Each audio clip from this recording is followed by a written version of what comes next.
పరీక్షించడానికి నారాయణుడు వస్తాడు. ఒకప్పుడు డొక్కా సీతమ్మ గారు ఎంత అన్నదానం చేసేదో మహాతల్లి. ఓ బ్రాహ్మణుడు వచ్చాడు, కూర్చోబెట్టి అన్నం పెడుతోంది. ఆయన అన్నాడు, నాకు పెళ్ళవలేదు, ఇన్నాళ్ళకు పెళ్లి కూతురు ఒప్పుకుంది చేసుకుంటానని, కానీ బంగారు ఆభరణం ఏదైనా పెట్టమంది, ఏదైనా ఆభరణం ఇస్తే అన్నం తింటా, అది తిన్నాను. అప్పటికే అన్నదానానికి ఆవిడ ఒంటి మీద నగలన్నీ విడిపోయి ఒక్క కంటి ఉంది. ఆవిడ భర్త వంక చూసి కంటి ఇచ్చేస్తానంది. ఆయన పక్కకి రమ్మనన్నాడు, అన్నీ అయిపోయాయే, ఆ కంటి ఒకటే ఉంది. భూత బ్రాహ్మణుడు అన్నం పెడితే బంగారం అందుతున్నాడు, ఇవ్వకు, తిరగబోతే పోతాడని. తప్పు. అతిథి విష్ణు స్వరూపం, అభ్యాగతి స్వయం విష్ణువు. కాబట్టి ఆయనకు అన్నం పెట్టినప్పుడు బంగారం ఇచ్చేస్తాను. ఏమవుతుంది, పెళ్లి చేసుకుంటాడు, మంచిదేగా. కంటి ఒంటి మీద ఉంటే ఏమవుతుంది, శాశ్వతమా? పుణ్యం శాశ్వతం, ఇస్తానండి, ఇష్టం. కంటి తీసిచ్చింది.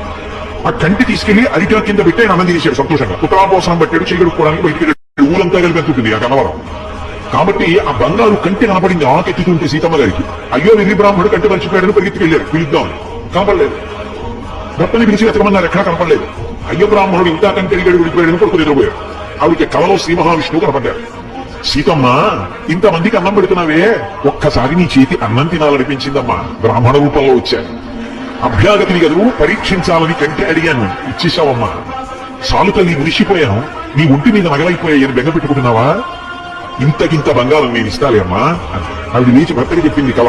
ఎప్పుడు దున్నే పొలమే. ఆయన పొలానికి వెళ్ళారు. సాయంకాలం వచ్చేసే ముందు ఏదో గొప్ప తమ్ముతున్నారు. కంగుల శబ్దం వచ్చింది. కొంచెం మట్టి తీసి చూశారు, ప్రదోషం వేళ బిందె కనపడింది. ఉత్తరీయంలో మూట కట్టి ఇంటికి తీసుకొచ్చి మూత విప్పి చూశారు. బిందె నిండా బంగారు కాసులు. అంత ఐశ్వర్యం ఇచ్చేశారు శ్రీ మహా